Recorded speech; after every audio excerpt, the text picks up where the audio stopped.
seeing how I could close caption this.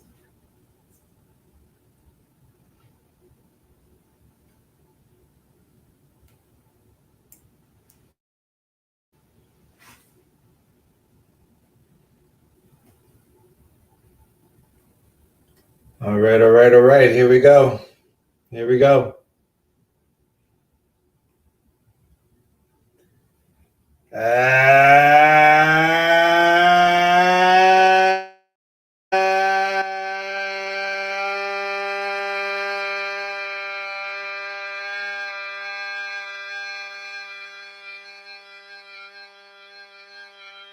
Good evening, everybody. Welcome to Angie's Angles. It is October the 10th, not the 9th, but the 10th in the year of my Lord, 2024. Clark, Mike, Harold, I want to welcome you to Angie's Angles, making me try to still. It is a euphoric. Hey, John, what's going on, brother? I am on vacation with Bob and still have time to get my live stream in. Absolutely. We've been doing this. April 1st will be 4 years. 4 years, Angie's Angles. We missed 2. And you all know those 2 times we missed. So it is a euphoric, however you want to pronounce it. Angie's Angles come to you live from Southington, Connecticut at the Residence Inn. Oh, no. It's Babs, also known as Ruth Buzzy, making a cameo. In her PJs, no less. Oh, my goodness. Whether she's in the formal gown or her PJs, she's always beautiful. The one, the only Babs, a.k.a. Buzzy. Hey, Tom, dialing it in from Smoke Therapy. I imagine I'm doing fine. Thanks. Yeah, Angie's better half. Better half and 3/4, if you know what I mean. So, for those that follow me on Facebook, you know that Danny and I had the amazing good fortune, thanks to Barb. Barb worked her magic. She had some family members that had a couple extra tickets that were kind enough to donate them to me and Danny. We thank you profusely. We can't thank you enough. It was an amazing time to be at Citi Field. There was not a seat to be had. I looked, I searched high, I searched low. I couldn't find one empty seat. We were in section 514 right behind home plate. We were row 8, seats 8 and 9. It was fantastic. You saw the video I posted online. I got the final out. And before we go any further, let's go there. Let's do this. Let us do this. Give me 1 second. Let me find the video. And this is Edwin Diaz. Final strikeout of 1. Kyle, you bum Schwaber. Here we go. Let's go. Here we go. Sugar! Let's go, Diaz. Come on, Edwin. This fucking shit. That was 1.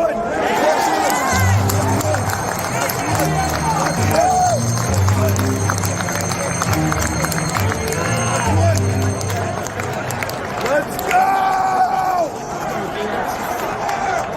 2!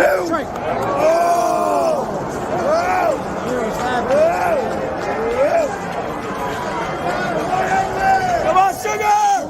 Come on, Edwin. Let's go! Let's fucking go!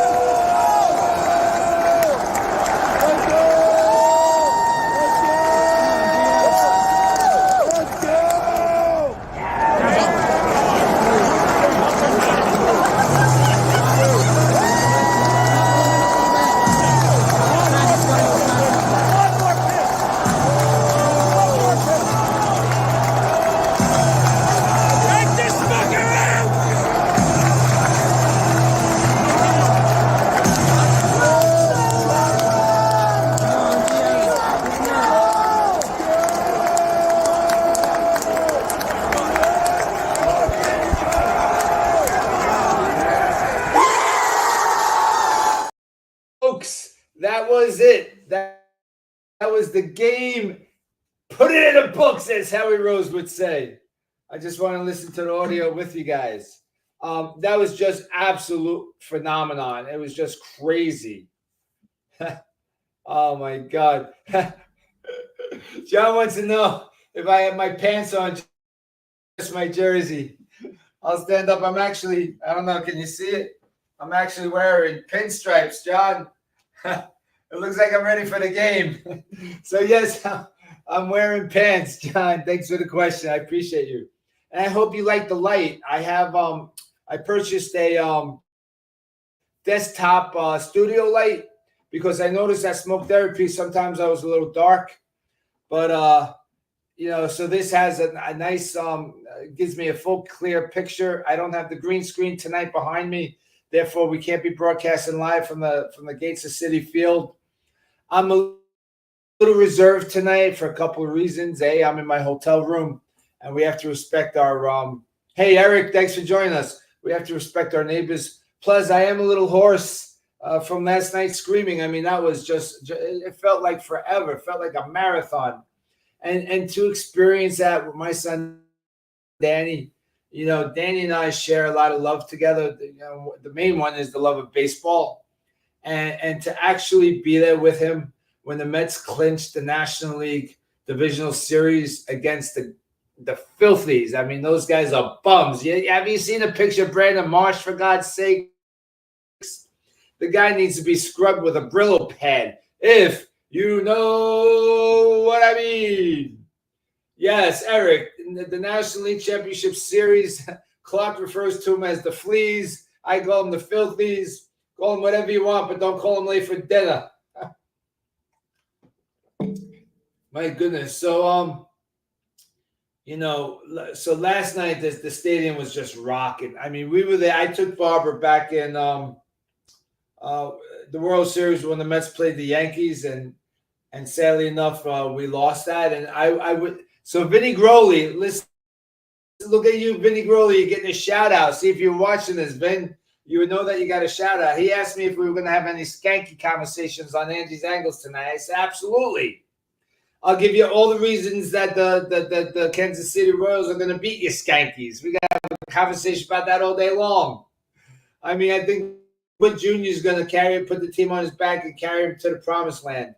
And Harold, congratulations on your Tigers. Although they're facing a little difficult situation tonight behind the 8 ball. They came back 3-2, and then the Guardians came back. And the Indians. We don't call them the Guardians on Angie's Angles. It's the Cleveland Indians. So somebody asked me, Ange, who do you want to play for the NLDS? The NLCS Championship Series. And I said, I want the Dodgers. And I want the Dodgers for many reasons. I want the Dodgers so we can see Ohtani and we can beat Ohtani, perhaps the greatest baseball player in the game today. I want Yamamoto. I want us to face Yamamoto and destroy him. I want Senga to pitch and show the ghost pitch and show that we had the better Japanese pitcher. I want us to beat the likes of Mookie Betts, Freddie Freeman. Kershaw is not going to be pitching. Yu Darvish, the $500 million payroll that the Dodgers are, they're paying their people until 2030, FYI. So I don't. While the Padres are probably the tougher team, to be honest with you, I want to see us go through Dodger land and beat the Dodgers to take on whoever the Junior League is going to throw at us for the World Series. So we got some time left. I mean, this is great. We're in a great position right now. We get to rest everybody. If I were the Mets, I would have given us the day off today. Maybe right now be on the charter flight to California, waiting upon to see if we're going to be playing the Dodgers and or the Padres. Put yourself up in a nice luxury resort hotel. Utilize the pool. Have a workout or two on Friday. And then get to the ballpark on Saturday and have a full workout, because then you go for full force on Sunday for the game. So that sounds like, that's what I would do if I was Steve Cohen. But how good do you feel for one Francisco Lindor? And I've said it. I'm not hiding behind it. In April and May, I was one of the loudest booers. I just thought he was just mailing it in. The thing about Lindor is he's a late bloomer. He's a late starter. He doesn't like the cold weather, so the warm weather needs to come around for him to start producing. And boy, has he produced. Has he produced. I mean, for God's sakes. I mean, that grand slam last night was nothing short of miraculous. And you almost had it in your blood. You almost thought you were going to go and see something tremendous. You really thought somebody was going to step up to that plate and do something miraculous. And Francisco Lindor, and there was, and let's bring something to the table. There was no dramatic bat flip. He pretty much laid the bat down. There was no, chopping nothing to this, going around the bases. There was no this. There was no that. He rounded the bases, head down, at a moderate trot, and accepted the accolades as he came across the plate at home plate. And that's a message. That's a message to all us Met fans, to his teammates, to the media, that this is not over. With a heartfelt hug by Sterling Marte. Oh, Babs coming in from downtown. And Sterling Marte lifted him off the ground, almost embracing him and becoming one, morphing himself into Francisco Lindor. But we may have won the battle at the moment, but we haven't won the war. And the war is the World Series. And Alan Lands, I don't know if you're listening tonight, buddy, but here it goes. Here comes your public apology, if you will. As you all know, if you've kept track of Angie's angles, I've been calling the New York Mets the New York Pirates, fool's gold, right? Pirates is the official term of fool's gold. And I said they were not a playoff team. Well, today, if I had crow pie in front of me, I'd be eating it. Because this team has defied odds, defied logic, defied talent. Because this team have won these games, not so much with the best pitching, not so much with the best timing and hitting, and not so much the best defense. They won these games and these series with heart. Heart. They are pulling for each other. They are definitely cohesive. There is no breakage in this Met team. And I can't be proud of them. I mean, I'm a Met fan. You all know I bleed blue and orange. I get crushed when they fail, and I'm euphoric when they succeed. And I ride that roller coaster almost every single year. It has never been an easy year. What was the last easy year? 1986? And even then, against the Astros, that was dicey. Clark chiming in. Let's put you on the big boy, Clark. Clark Altman says it's all about who gets hot at the end. All the 2006 St. Louis Cardinals with the same record that we had this year and was a wild card team and then won the World Series. Yeah, you're not wrong, Clark. You're not wrong about what team's going to be hot and who's going to make it. That's for sure. I think this team may even have a little divine intervention, perhaps. Maybe God is about the only Met fan in the media because, oh, my God. And can we talk about that for a minute? And I think it was Costas that gave credit to Sterling Marte for throwing out Bohm at second when it was Tyrone Taylor threw the ball. I mean, you're getting paid $1 gazillion to be the damn announcer. Can we just get your job right just once? And can we stop being Philly homie fans or Milwaukee homie fans? I mean, not a good thing was spoken about the New York Mets in both series. And not only that, the replay booth is abysmal. It is absolutely insane how they get the calls wrong. I mean, that's what your replay booth is for, to get it 100% right all the time. I mean, it's just disgusting. And Harold's bringing this up. Harold saying this has been turned into tournament baseball. And let me go one deeper with that, Harold. And I brought this up on Angie's Angles quite a while ago. If I'm the Milwaukee Brewers, I am screaming, I am yelling, I am stomping my feet that this is unfair format. The Milwaukee Brewers won their division outright. They beat everybody in their division, yet they were thrown into the wild card seeding and had to play a wild card game. Best of 5 series. I mean, that's just a best of 3 series, rather. Sorry. That's just ridiculous. There's no reason why a team that wins their division should have any part and parcel of the wild card portion of the playoffs. So what? They had a lesser record than the Padres and the Dodgers. Who cares? Those 2 teams won their divisions also. I'm sorry. The Dodgers and the Phillies, not the Padres. The Padres had to play in the wild card also. But the Dodgers and the Phillies got a pass. Clark is saying, Harold, I can't disagree with you, but back in the 60s and prior, you won the league pennant and went directly to the World Series, no playoffs. Right, and that, Clark, that was before expansion and this and that and that and this. But here's the only way you fix this problem concerning the Milwaukee Brewer getting the short end of the stick. You either go back to a double wild card team, only 2 wild card teams, and have a 1-game playoff to get in, which is pretty fair in my humble opinion. Or you bring one more team into the wild card and make it 4 teams advance into the wild card, and then you have 2 series in each league fighting it off for the next chapter.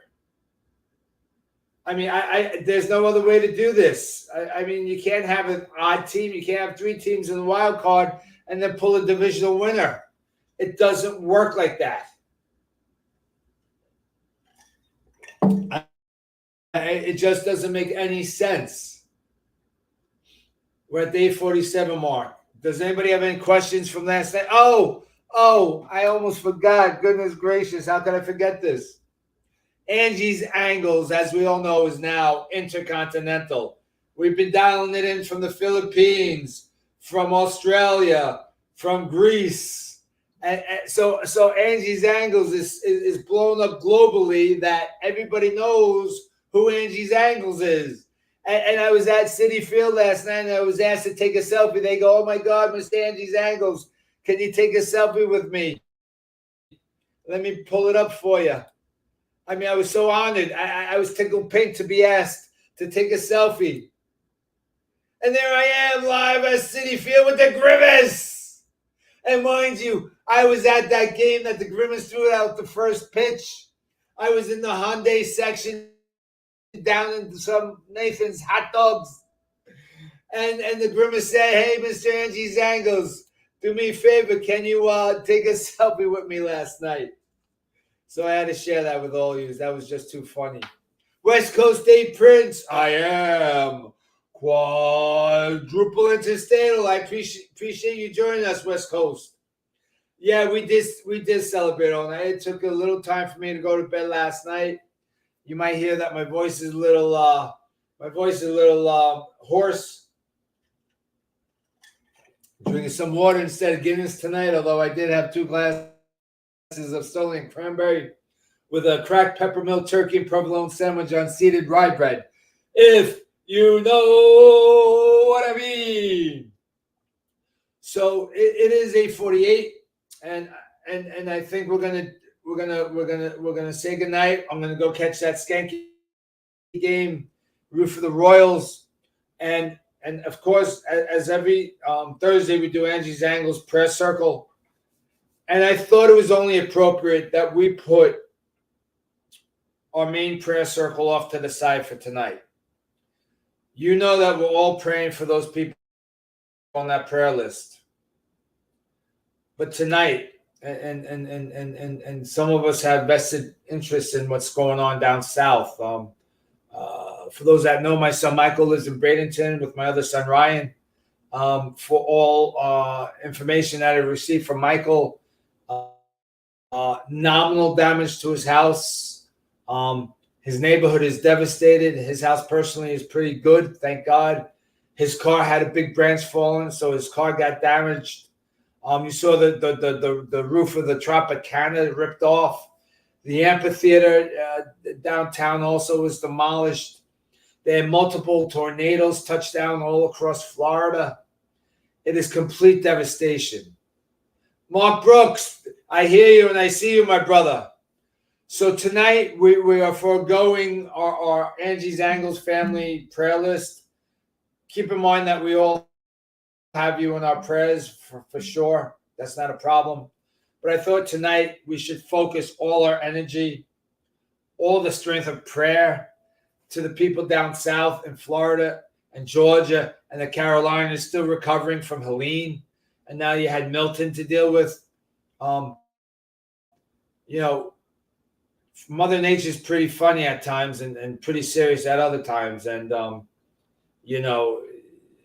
it's nothing to play with, especially all those tornadoes. I mean, I saw a picture of a neighborhood and, call it a round circle in the house. Only the house in the middle was badly damaged, and that's where the tornado touched down. And all the houses on the peripherals were saved, luckily, thank God. But the poor people in that one house, the house was just shambles to the ground. It was awful. I mean, terrible, terrible, terrible. So let us take a moment of silence. Let's pray for all those that are in need down south. Let's pray that our proper governments, whether it's federal, state, or local governments, take quick and necessary actions to bring power, restoration, civility back to those areas. Let's try to give those people a sense of empathy and compassion. It's very trying times these days with this weather pattern. So we pray for everybody affected. Some people toughed it out. My son boarded up his windows, stayed in the house, toughed it up, and he's in Bradenton. So that was really the center of the storm from all information that I gathered. We're fortunate to live the life we live here in America, and yet in an instance, a weather situation could bring us down to a third world nation with no power, no means of heating or making food or having food access or even water. The storm surge was terrible. I saw places flooded horribly. So, it's just something to, hit your knees tonight, be thankful for the lives that we all have. I'm sure at times we wish we had better lives, but there is no better place in the world than the United States of America. And it's at times like this that the citizens of America come together, we band together, and we pull each other up out of the storm drains and the floods and the broken houses, and we try to get things better. So, it's 8:53. I'm going to go wash up a little bit, fill up my water, get under the covers, watch some Skankies lose to the Royals, and call it another day. So this has been Angie's Angles, come to you live from Southington, Connecticut, the Marriott Residence Inn, right next to the Cadillac Ranch, where my honey will be burning a rug tomorrow and Saturday. They're open from 8 a.m. to 8 p.m. to 1 a.m., and she's going to use every ounce and second of that time. Every moment. So, good night. God bless. I love you.